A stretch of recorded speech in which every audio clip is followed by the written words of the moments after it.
తెలంగాణ రాష్ట్ర హోంమంత్రిగా మంత్రి సీతక్క పేరు వినిపిస్తుంది.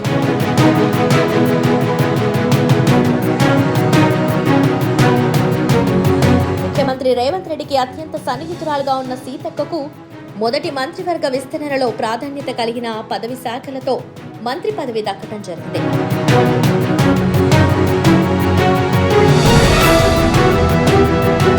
అయితే పక్క రాష్ట్రం ఏపీలో హోంమంత్రి మహిళ ఉండటంతో తెలంగాణకు సైతం హోంమంత్రిగా మహిళా నేతకు ఇవ్వాలని కోణంలో మంత్రి సీతక్క పేరు వినిపిస్తుంది.